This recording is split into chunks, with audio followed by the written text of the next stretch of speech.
Looking Forward Our Way podcast addresses today's critical issues affecting those 50 and over in Ohio. We focus on issues that affect our money and our neighborhoods. Our expert guests are here to provide the information and resources needed to address those challenges. Hi, this is Brett. We are looking forward our way from Studio C in the 511 studios. That's just south of downtown in the Brewery District, downtown Columbus, that is.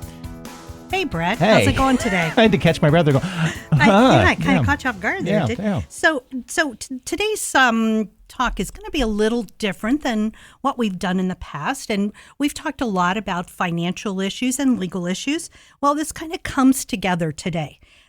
Financial stability can be so difficult to maintain in good times.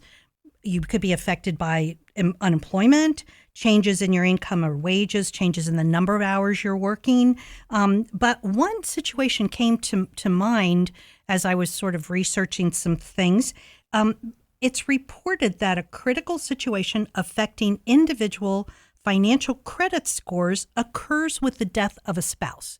And you're thinking, like, why is that an issue? Well, the surviving spouse suddenly becomes tangled up in banks, bills, and bounced checks. But our expert guest is going to lead us through the issue and provide information and tips needed for those who are in those hardships. So we welcome Laura Nesbitt, a Central Ohio attorney and owner of Nesbitt Law Firm. Laura, thank you so much for coming today.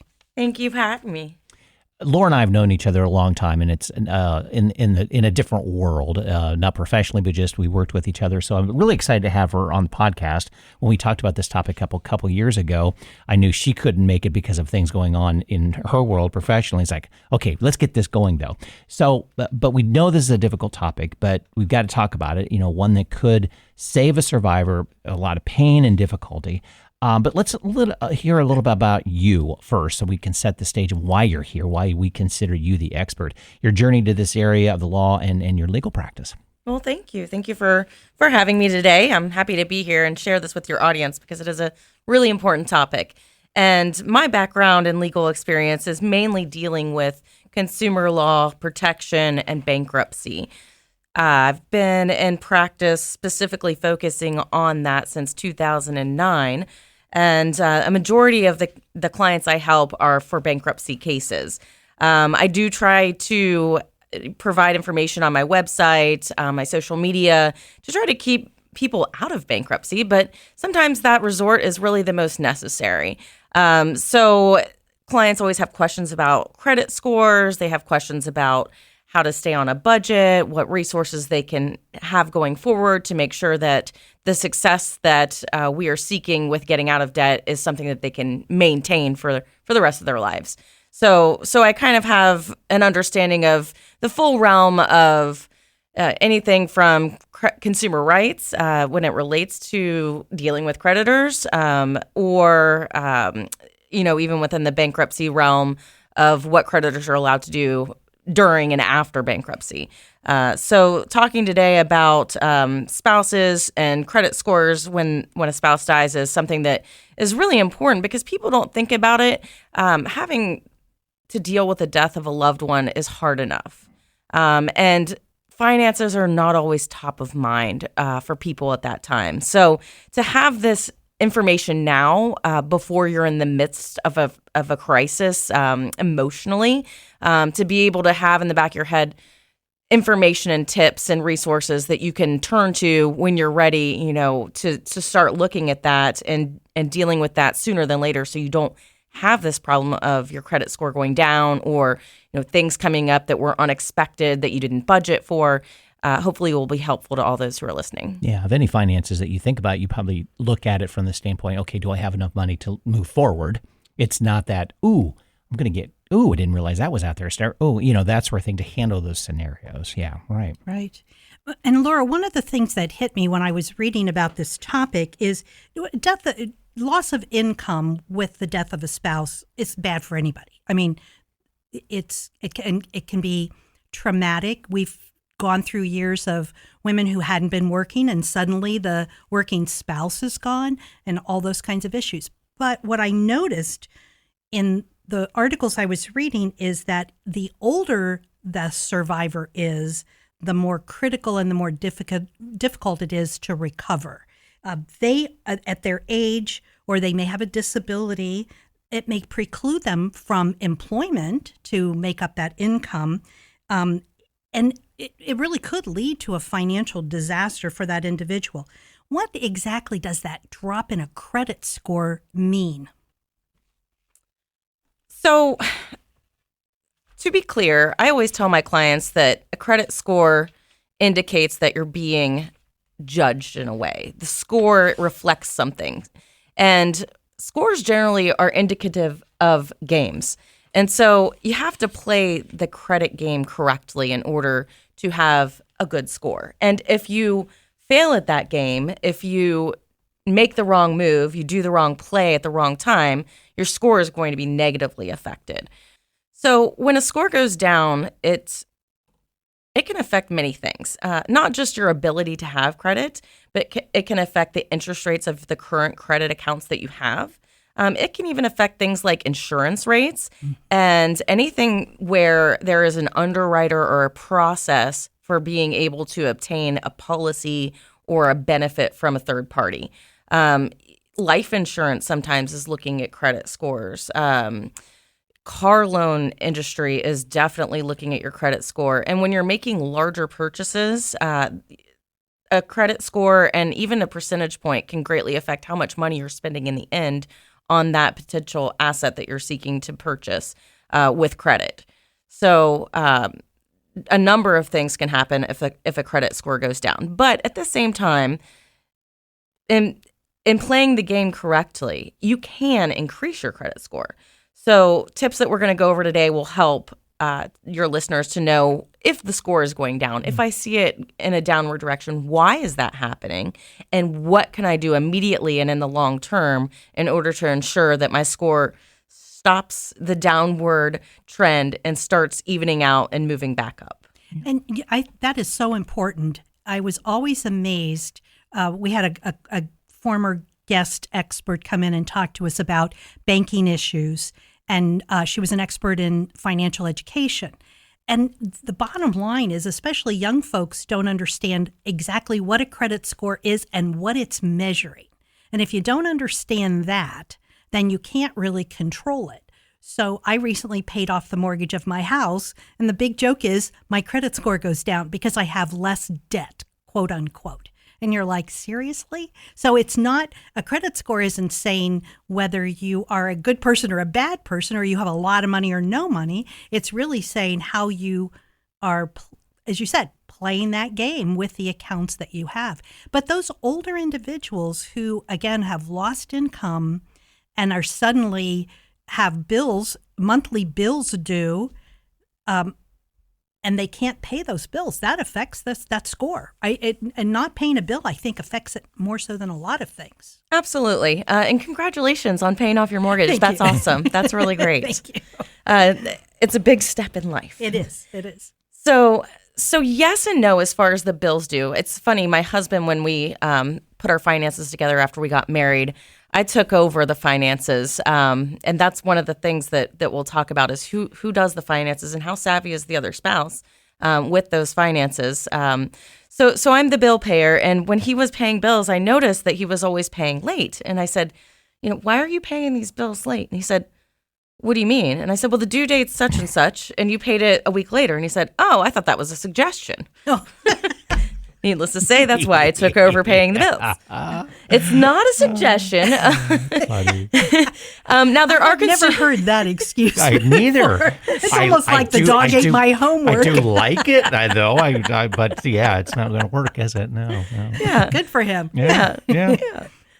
So necessarily not a suggestion, but at the same time, there are priorities that I would say if you're having a money crunch. As far as paying bills, because some bills really aren't reporting on your credit report. Things like consumer bills, like your gas and electric bill, the threat there is that they'll shut them off, not necessarily that they'll report. Yeah. Now, if it goes delinquent, it's shut off, and the account's defunct for so long, it will likely be sold to collections, and that collections company might report. You can also request AEP sometimes, or one of your providers for utilities, to start reporting on your credit report your monthly payments in order to build credit. But you've got to realize that's a two-edged sword, because if you fall behind on 1 month, and that's going to report negatively, and then you just shot yourself in the foot. Well, here, show that I'm not paying this on time, and my creditors won't like this, and then my score will go down. So you got to be careful with what's reporting, knowing what's on your credit report, and making sure that at least the bills that are on your credit report are being paid on time. And if you have a crunch, seek assistance, because there are programs out there, especially for older individuals, that utility providers have to cap or to budget the utility costs.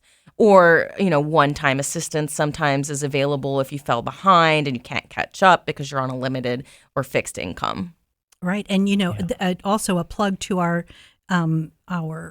partners at Central Ohio Area Agency on Aging, because they have a fund for older adults who need a one-time emergency fund to do just that, pay a mortgage, pay the taxes, pay a utility, that kind of thing. So there are resources out there. So that's a good point. Thank you. Yeah. So let's go with that, couples splitting the responsibilities of paying the bills, or, at least it's getting done, that sort of thing. So in your eyes, how far should that go? I mean, what are the consequences when a spouse maintains accounts under their own name? I mean, to that extreme, or, create debt without letting them know, these sorts of things. Obviously, that sounds bad already, saying it out loud, but maybe even going to the point of I've heard situations, a spouse maintaining under one name, and I guess I never understood that situation, but it could have been strategic. I have no idea. I didn't dig any deeper, but kind of go over those scenarios, I guess, because I know they exist. Sure, absolutely. And that's a pretty loaded question, so I will kind of split that up a little bit. And I know it is. Yeah, exactly. Break it down. Yeah, please. So first and foremost, hopefully you have a spouse you can trust, because if you don't, it certainly can lead to financial abuse, and it can affect the other's mental health, financial health, all of the above. So let's go with we are trusting our spouse, and if there is a lack of knowledge from what accounts are out there, what's happening, it's because there's just a lack of communication, I would say. And so I would say, first and foremost, there are usually, in my experience with clients, two types of couples. One that kind of like my household works, the one person is familiar with all of the accounts, how to pay the accounts, where to pay the accounts, when to pay the accounts. And the other one is familiar usually just with what money flows in and out. They see it happening. They think, they know everything's okay. The problem that you mentioned kind of comes in when the spouse who's tasked with that isn't doing the tasks. And that can be very difficult, especially if that spouse is paying accounts that are in the other spouse's name, because it's affecting the other spouse and not necessarily the paying spouse. So they may have less of an interest or less of a priority to make sure that the other accounts are paid. So that can lead to problems. So I would say always know what accounts are out there in your name, first and foremost. Even if you're not the one handling them, if they're in your name, you should at least be looking at the statements and making sure that that account is getting paid. For joint accounts, first of all, I don't ever recommend them. If you can have just your own account, that's what I would recommend, because putting your credit together in any way, shape, or form is usually not helpful at all, and usually causes more harm when the account falls behind or there's an issue with the account. It's just on one spouse and not on both. So at least you're keeping the other party safe. So I would always say keep all accounts separate if at all possible, regardless of who's paying them. And then as far as just in general, how to go about splitting the bills, the other way that a couple could do it is you pay the mortgage, I'll pay the insurance, and I'll pay for all the gas and, whatever it is, whatever utilities they're splitting. Some couples do it that way, and they have their finances completely separate. And that's good and that's bad too. And it works for some and it doesn't work for others. And I always find that regardless of which category you find your situation in, you can't imagine it being the other way. You don't understand how people split their expenses and how do you keep track of all this? And the others, don't understand, well, how can you just put all your money together? Where do you have your own money? So having that discussion, I suppose, about how you're going to handle that is helpful, just so you're on the same page with your spouse, because you certainly don't want to be in a position where you think one party's doing one thing or all of the things and they're not, right. or the other way around, where you're splitting things and all of a sudden the electricity's off because your spouse didn't pay the bill that they're tasked with paying. So even if you're splitting bills or putting things together, it's always good to have a handle on what all is out there that is being paid for the household. Right. One of the things that I saw in reading on this topic was that a spouse had an account with only their name on it, and that account was tied to some automatic bill paying. And so when that person died, then the surviving spouse couldn't get into that account, and so couldn't get to those bills, didn't realize those bills weren't being paid because they didn't have access to those funds. Yeah. So it can be really complicated. That's very true. And that happens more frequently than we would like to have happen. And it's because of the privacy and access to that account that the creditor can't provide without certain legal documentation. So if when your spouse dies, one of the first things you're going to need is a death certificate. And that takes time. I mean, that does take sometimes weeks to get. And so until that happens, you're kind of stuck in a frozen position as far as paying bills, receiving bills, or just having money come out of your account that you're like, why is this happening? It must be on autopay, but I don't know how to change this. And then you're faced with, do I close this bank account and have to reset everything, or what else can I do? So there is modern technology that's helpful, like automatic bill pay, online accounts, things like that. But it's also not helpful because if you all of a sudden can't get into your spouse's email and there's only access online to the account because they don't have paper billing statements, you're not sure what's happening. So a little bit of an aside, but an important aside is in estate planning, when you're creating your will and your last your advanced directives for last will and testament, healthcare power of attorney, living will, things like that, a good attorney will go through more than just those things and talk about finances and, maybe creating either, a simple Excel spreadsheet for what's all out there on a monthly basis, or using apps like Monarch Money, Quicken, You Need a Budget, things that keep track of your finances in one place, so that you can know exactly what's in that account or what is being tracked by that app. And if it's in there, at least okay, AEP, this is, what's happening with this account. Here's how to contact them. Here's the information, customer service, so on and so forth. So yeah, you could certainly use things like that for that purpose. But it would be truly helpful if, especially with that one payer household where, for instance, like me, I'm paying all the bills and I know all the passwords and I know where all the accounts are, to have that password key where it's an app that you simply type in a password key and your spouse has access to it and they can get into everything just with that one thing. They don't need to know much. I also found recently, and this is really cool, it's called Scribe How, and it's an app that you can basically capture your screen on a computer as you're going through and doing something.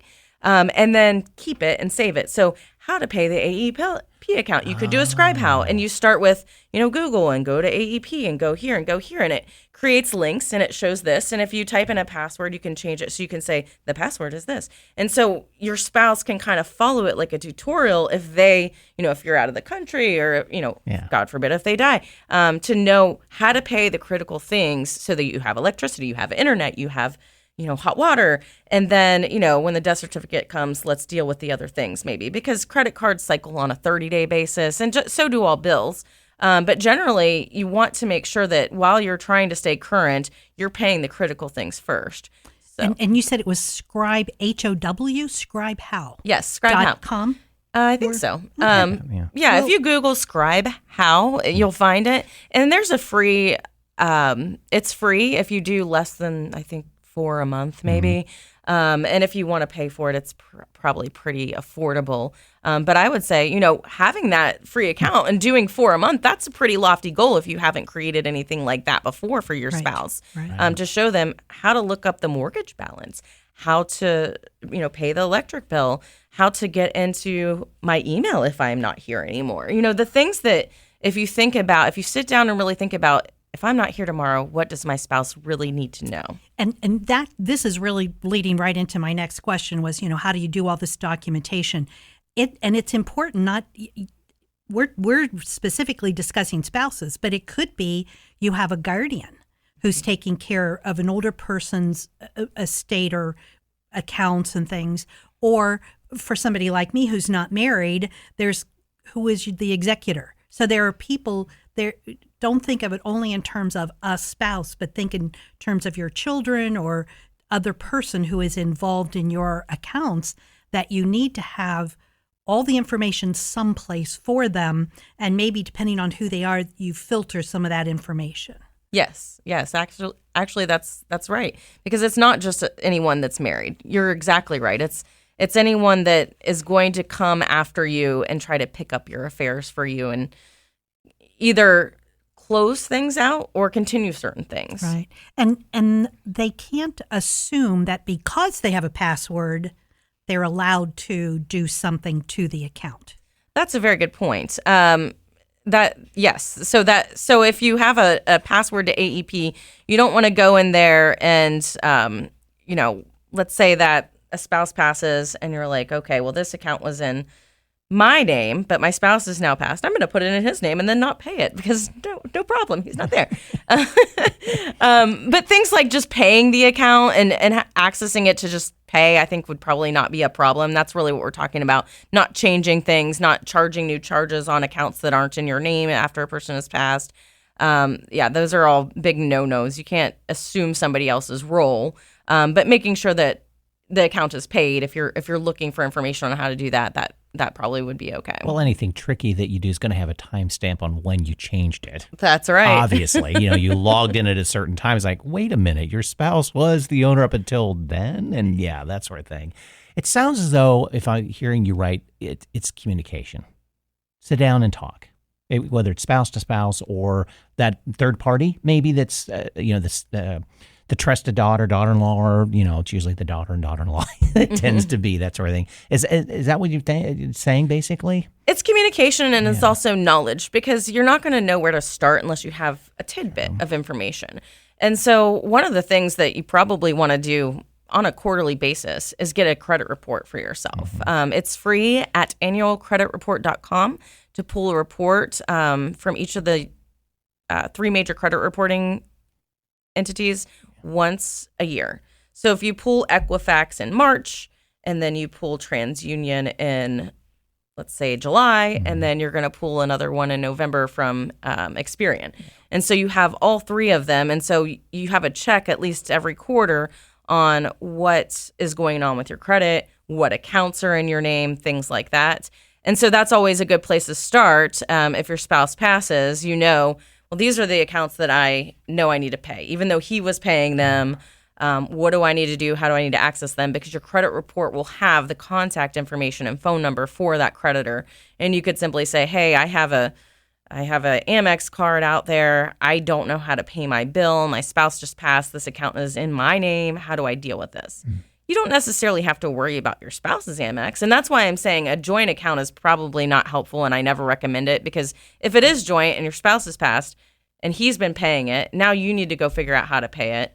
Whereas if it was just in his name, hey, that's his estate's problem. That's not your problem anymore. You don't want to pay. And some people don't understand this. You do not want to pay your deceased spouse's bills any longer if they're not, the utility staying on in your household. If it's an Amex, if it's a credit card of any kind, if it's an old medical bill that you weren't a responsible party for, you don't need to pay that. Even nursing homes sometimes will bill you for your spouse's care when they may not be able to do that. When somebody checks into a nursing home, they sometimes request a responsible party or a guarantee from the spouse that the spouse is going to pay. But that doesn't always get signed. Sometimes the paperwork they forgot. Or sometimes there wasn't a spouse, right? And now they're billing a child or somebody that didn't guarantee the payment, but they know, Junior was always here, and we know Junior's phone number and address, and we're going to send Junior this bill, and sure, Junior will pay it, and they don't have to. So I would say anything that's coming in from your deceased spouse's bills that are just in his name, and they're now asking you to pay, you want to do a double check and make sure that you're actually responsible, because you don't want to waste your money, especially if you're on a limited income, paying something that you really aren't required to pay. Beyond the basics of electric, that sort of thing. Yeah. Okay. Well, and yeah. I had heard through a friend who went into a nursing home that she couldn't be admitted until they agreed to pay the bill. Somebody was going to pay that bill. They were not going to have that happen. So you have to be really careful and read all those little fine prints. To piggyback on what Brett was asking too, all of these issues could create a situation in which the person's estate ends up in probate. Is that correct?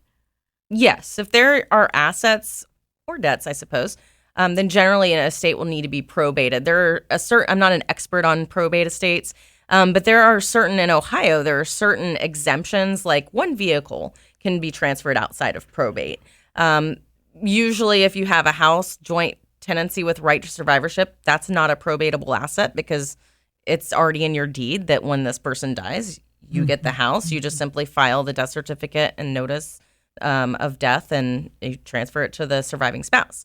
And I'll add to that, creditors of a probate estate, so the person who's passed owes money to Amex, let's go with again. The creditor has 6 months to file a claim against the probate estate after death, or they're out of luck. They don't get paid. So if there's sometimes a strategy for probate attorneys is let's hold off on opening the estate until 6 months and a day, and then no one's going to file a claim. Yeah. Because probate can be opened by a creditor if they do want paid. They'll rush and open a probate estate to make sure that they get their claim in, so that if there is one that's going to go forward, that they can get paid out of the assets of the estate. I have an off the rail question that just hit me. I went through this when my parents passed. We thought there was a possibility that my father's Social Security number had been stolen. So one of the things I did was went to the credit bureau and had both of their Social Security numbers locked down. Yes, that's really important. I would absolutely inform the credit bureaus of the person's death so that they know that there shouldn't be any new debt issued in their name. But if they're passed, I would just say that if they file a claim, it was a fraudulent claim. You can deal with that in probate. But yeah, if the person is still living, absolutely, especially if they're a vulnerable older adult, you do want to have their credit locked down. You don't want any new accounts being created fraudulently in their name without knowledge of whoever's taking care of their money, or if it's them still trying to take care of their finances. It's really easy these days. I feel like everyone's Social Security number is on the internet 3 or 5 times by now. Well, I just say I got a notification that some scraper, whatever, I think it was Experian, had said, yeah, we found your social on the dark web. Oh, yeah. Mm-hmm. And I'm thinking, well, okay, is this a sign I should probably just go freeze? Everything. It's like, okay, I mean, I saw it for a reason, that sort of thing. It's like, and to that point, it's really easy to do. Just creating the login information, absolutely. Freeze it and thaw it, that sort of thing. So just remember that it is frozen, that when it, depending on your age, what if you're going to go open up another credit card or, open up that home, or, reopen that home equity line or something like that it's going to block it. But at the same time, it's like, it felt good to do it, but I know if I were 30 years younger, probably not. I mean, because I'm going to be going through a lot more home stuff, that sort of thing. But now, yeah, I probably can have it frozen. Right. I'm okay. Right. Yeah. Well, and too, because I was in on the recent hack here in Columbus, actually, and plus the National Data Center hack. And I think those are the 9th and 10th hacks I've been in. So my accounts have been frozen down for years. But what I noticed was that if you freeze in one, it will ask you, do you want us to send this close down or freeze down to the others? And it does. And I got notified that it did. So it's really not hard to freeze your credit. It's a little problematic if you want to get a new credit card and you got to unfreeze it, but they'll let you do that on a sort of a time it so that it doesn't stay open very long. The other thing, that when I paid my mortgage, I had gotten some information about people trying to take over the deed of your house. Really? And I talked to the county recorder's office, and you can go in and every time you pay your taxes, you can go in and check the recorder's information online about your house to make sure it's still under your name. Wow. I hadn't heard about that. Wow. So that's a new level of fraud well, there. because whole when new you've level. got a mortgage, it's held in the mortgage company's name per se. And I'm like, okay, well, now it's in mine, and I don't have that sort of second level of protection with the mortgage company. What do I do? And it was when I called and asked them about this, they're like, oh, that's really a good point. And I don't think they'd thought of it. But, Wow. the information's online, so you're good. You were on the cutting edge of fraud right there, weren't you? Yeah. Well, as I said, I'm into my 10th hack. So, you got to figure out what's going on. And I'm an older person, so I'm trying to make sure all my accounts are okay. So, Laura, you mentioned bankruptcy earlier. It's drastic. You don't want people of my generation see that as a stigma. They don't want to say that they couldn't pay their bills. But really, what are the key issues that you identify to indicate that bankruptcy is really necessary? I'm sure there's lots of stuff you go through before you get to that point. Yeah, unfortunately, a lot of people wait so long that they know, and I know upon first conversation, that a bankruptcy is definitely necessary. Now, sometimes I feel like that stigma of bankruptcy is somewhat created by the credit industry. They don't want you to file bankruptcy, so they make it sound like it's terrible. But really, the terrible thing is staying in the hole and not having the freedom of having no debt to deal with. So I feel like I always ask clients, if you feel like you cannot pay your debt off within 12 months, you probably want to consider some sort of debt management plan, whether it's, snowballing your debt and figuring out how to do that and budgeting tighter so you have more money to be able to pay those credit cards down, or filing bankruptcy. And both of those things are helpful depending on the situation. I don't usually recommend that people enter what's called a debt management plan, like a debt settlement program, unless they're very careful and do their research, because it's sometimes a industry that lacks regulation, or I guess not regulation more than oversight. So there are lots of regulations dealing with the debt management industry, but the oversight is difficult for the federal government because it's really a federal government rule that keeps them in check. And so I actually work for a law firm monitoring their debt management program. That's one of the only legit ones that I feel like is out there, and it's with Debt Blue. But really what you should be realizing and noticing is that you are not paying fees to the debt management program until they create a successful settlement for you. If they're taking fees out on a monthly basis and you haven't yet settled anything, that's a big no-no, and that's a big red flag.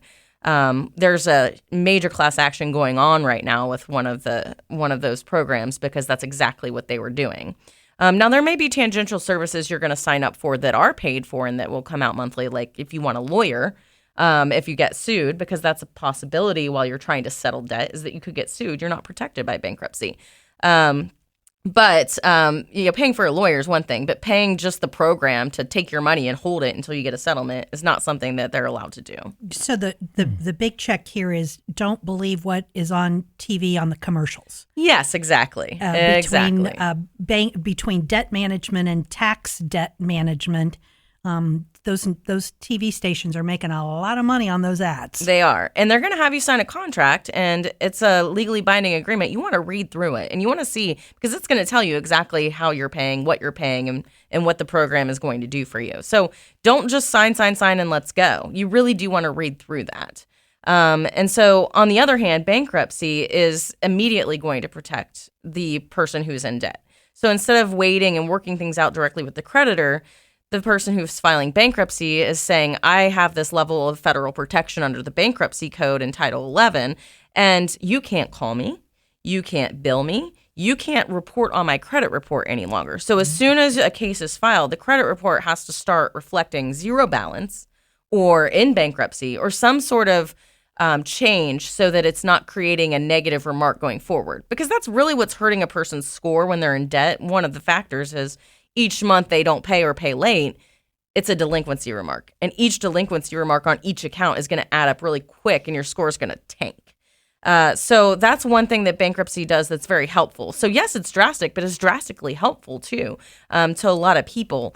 I don't see a lot of people walking into my office. I have seen it, but usually there's some mental issue going on that they don't quite understand their finances, and they probably need, somebody else to help them in life. Because people don't walk into my office with $5,000 in debt. They just don't. They're in over their head and they know it. They can't pay their bills. They're borrowing debt to pay debt. Those types of things are big red flags. If you have to go borrow money just to be able to pay your bills, you should probably be talking to a bankruptcy attorney about whether that solution is correct for you and your circumstance. Is there a low threshold of when you're pretty sure bankruptcy is going to be the next step in terms of debt amount? It's no, because it's so different. So if somebody has a fixed income of $1,900 a month, $10,000 is a lot of debt. They're never going to pay that off. Whereas, I have clients that are making $200,000 and still need to file bankruptcy because they're in a pickle in a different way, right? They may be able to pay off all of their debt in the next 60 months, but they can't do it right now with the way the creditors are asking for it and jacking up their interest rates and things like that. So there's really not a threshold level. You can file debt with you can file bankruptcy with $1 in debt. You're probably not going to do it, but it's really about kind of the comparison of how much money you have now that you're earning, future earning capacity, and then what your debt profile looks like. Do you have secured debt, unsecured debt, tax debt? What does your debt picture look like, and how can bankruptcy fix or not fix that? Because there are things that don't get fixed in bankruptcy, like student loans are excluded unless you file a separate adversary complaint to seek discharge. Tax debts that are newer can be non-dischargeable. So sometimes you can have a lot of debt and still really not want a bankruptcy because it's not fixing that issue that you have. But I will tell you that a bankruptcy attorney is probably the most well-versed person, even if you don't want to file bankruptcy, to tell you what your options are. And, people always, as I said, there was a lot of stigma, at least in my generation, on bankruptcy. But what I saw in the early 2000s when the recession hit, housing market dropped, people had pretty much put themselves out there with large house payments, large homes, and then suddenly the house was worth half what they owed, and their job collapsed and the market collapsed, and it took 10, 12, 15 years for people to dig out of those issues, whether they even ever dug out of the bankruptcy. I mean, you're stuck with a house that you can't afford, but nobody else can afford to buy it either. So what do you do? And then too, when the pandemic hit, how many people lost jobs? It's not because they overspent. It was that, income was suddenly gone. Right, exactly. And it's really hard to adjust a budget so quickly sometimes because you do have those fixed expenses, or, you thought you could pay the credit card and now you can't because you've lost income. So anytime you lose a job, it's probably helpful to speak with a financial representative. If you have a financial planner, do I have certain assets I can convert for just, short period of time without a tax consequence? What do I do here? And if they're saying, and if your financial planner is saying you don't have enough to pay this, then you probably, again, want to talk to somebody in the bankruptcy realm. But yes, the early 2000s, that was the big mortgage crisis, and bankruptcy was crucial in fixing that, actually, because what we called them were 80-20 loans, where they would loan 80% and then the other sub-mortgage lender, the second mortgage, would agree to take the other 20 on. And you've got a 100% leverage house. And yes, if the market goes down and your house is worth less, now what do you do? Well, bankruptcy came in, and there's part of the code that fixes that says if there's not a penny of security and equity against this loan, you can strip it. So we were stripping second mortgage liens left and right. It's a Chapter 13 option, so it is a repayment plan. But almost every third case that walked into my office would be an 80-20 loan, and we would strip the second mortgage and at least try to get some equity back. Sometimes there still wouldn't be equity. And that's when you start talking about, do you really want this house? Because in bankruptcy, you can surrender things and get out of the debt and get rid of the asset, or the asset that's not really so much of an asset anymore. So yeah, that was it was a big time for bankruptcy as well. With no equity, you could walk away from it. You're not really losing anything. Right, exactly. And people, just like people you feel like have the stigma of bankruptcy, there's a reverse stigma of home ownership being like the ultimate, goal for everyone in America. And sometimes I talk to people and I'm like, why do you want to own a home? Because it's expensive. I mean, there's upkeep, repairs, taxes, things like that. And yes, your rent can go up if you're renting, but you're also not mowing the lawn, you're not fixing the sink, you're not doing a lot of things. And the cost of home ownership can be beneficial if you're younger, but for the older folk out there that either don't own a home or have no equity in a home and it's a burden at this point, maybe you do look at surrendering the house and moving if you're capable of doing that and if your family can assist you. I mean, there are some physical limitations to moving sometimes and finding the right place out there, but home ownership can be good for some and really not good for others. And as we go back to our original thought about an older spouse survivor who loses income. They may have had 2 Social Security checks. Now it's down to 1. Even if it's the larger one, it's still only 1 compared to 2. You could lose pensions that don't go past the life of the person. There could be that the spouse who passed could have had a part-time job that was bringing in income. I mean, there are lots of those kinds of things, and so I think the bottom line here is have as much information as you can get, use all the resources that you can find, make sure you got your family helping you, family, friends, people in the know helping you, and asking a lot of questions. Yes, and hopefully like you said, the answers to the questions that you can't ask once your spouse has passed. So if you take anything away from this, I hope that your listeners today have at least one conversation with their spouse about finances. And do I know what's out there? And do you know what's out there? Or, if you're like me dealing with it all, go home and say, I just want you to know about these things. And here's how I'm going to show you so you know later for whatever purpose you need it for, to make sure that while you're dealing with a big emotional trauma, you don't have this other piece of baggage that, you're dealing with. Good. Great point. Thank you. Yeah. And so far we've been talking about that, you have the 2 spouses, you lose one spouse and then you're alone. But there are other scenarios where that family unit had other dependents, could be a generation, 2 generation below, like grandparents taking care of grandkids. And you have one spouse left, grandma's left or grandpa's left, that sort of thing. Are there resources that a survivor in that scenario could utilize to kind of help them get through? Because they're basically taking care of a family. It's not just themselves now. It's that I have 5 people depending. It's in our home. That's a whole different snenario. Yeah, it certainly is. And if you're you have the children and grandchildren and all of these, whatever the mixed family is that you're taking care of and all of a sudden taking care of on your own.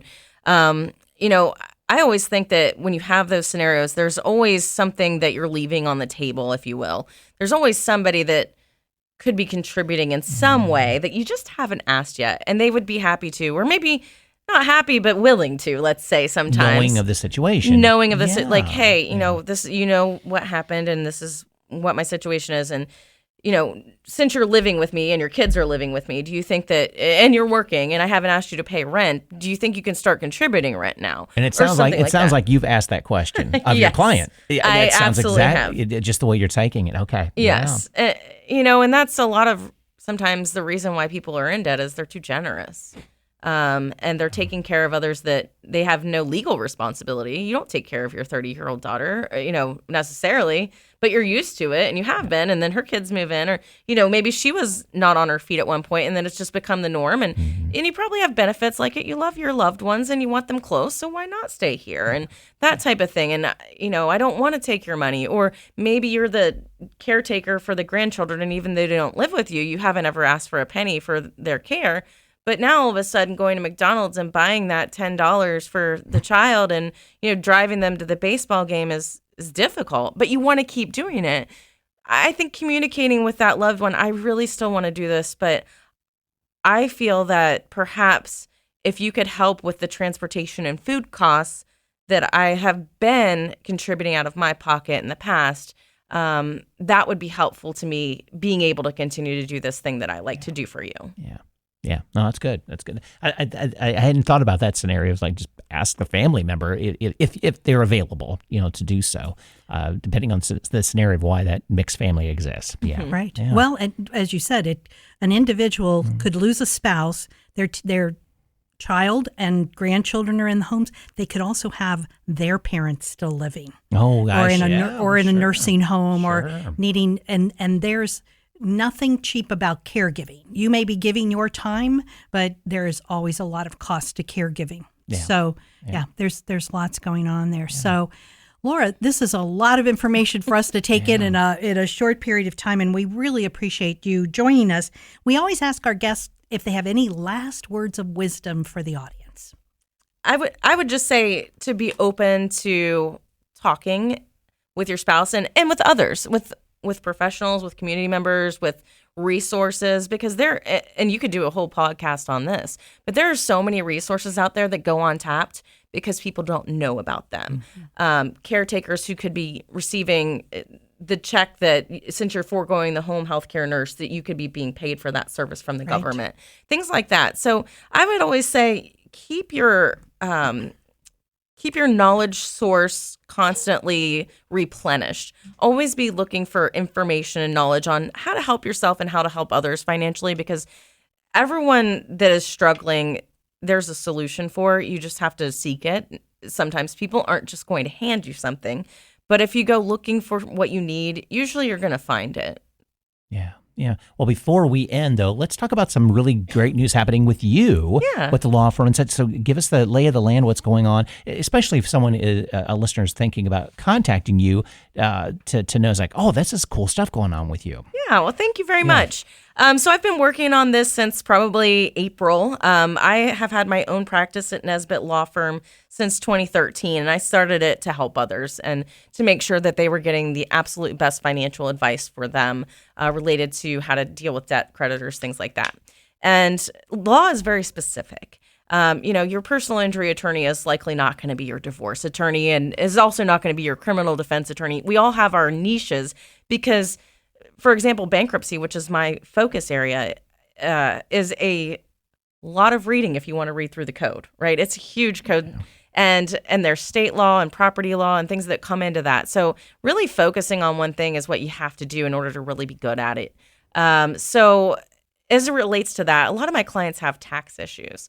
And as I said earlier, taxes can't always be dealt with in bankruptcy. They're not dischargeable, or it's not the best forum to seek help with tax debt. But it's a debt, and sometimes it's a huge debt for some of my clients that also need bankruptcy. So I really wanted to partner with a law firm that was like me, but on the tax world, that knew tax and specialized in tax and does it well and does and kind of the white glove treatment for the client, because that's the way I treat my clients. And I wanted a firm that did that for theirs, but in the tax realm. And so I found Tax Workout Group, that's a national tax firm that helps their clients either with tax compliance, like filing returns, getting books together, bookkeeping, making sure they're compliant with all the tax laws and filings, or if they, messed up and now they're in tax debt, which is maybe where they contacted me and I'm referring them out to them, that they can help them there with either an offer in compromise or strategies for reducing tax attributes and filing an amended return, or whatever the case may be, waiting out a statutory period and then filing bankruptcy. So we are now merging, because referring things back and forth is great, but the continuity for the client was lacking. And so now we're merging into Tax Workout Group. And although it sounds like just a tax firm, we do bankruptcy there. I'm their bankruptcy person. We're hiring a bunch of new paralegals and attorneys because we're opening 5 offices here in Ohio. We have offices in Florida. We are getting ready to open California and New York. So we're really growing pretty quickly because of the tax practice and the bankruptcy practice combined. Our clients are having that same continuity and familiarity with who's helping them, who's on their team, and knowing that we know their file front to back, not only for debts that we can discharge in bankruptcy, but debts that we have to deal with outside of bankruptcy or in some other way. Yeah, that sounds real positive, that everything's in-house. Yes. Rather than saying, okay, I'm going to refer you over, and then you have to start all over again almost, in regards to the conversation. No, that sounds fantastic. Yeah. And I can imagine the debt, tax and financial are kind of hand in hand to it, because there are a lot of it's like, didn't know that was coming sort of thing. Right. At least then it's first year, 2 years after a spouse passes. Yeah. to know the cycle of it. Yeah. Well, congratulations on this great move. That would be Thank you. wonderful. Super. Good. Thank you very much. Well, thanks again to our guest expert, attorney Laura Nesbitt, owner of Nesbitt Law Firm, for joining us today. Listeners, thank you for joining us. You'll find the contact information and resources we discussed in the podcast show notes and on our website at lookingforwardourway.com. And we're looking forward to hearing your feedback on this or any of our other podcast episodes. The views and opinions expressed by the experts interviewed on this podcast are their own and don't necessarily reflect the views of the podcast hosts or any affiliated organizations. The information provided in these interviews is for general informational purposes only and should not be considered as professional advice. Listeners are encouraged to consult with qualified professionals for specific advice or information related to their individual circumstances. The podcast host and producers don't endorse or guarantee the accuracy, completeness, or reliability of any information provided by the experts interviewed. Listener discretion is advised.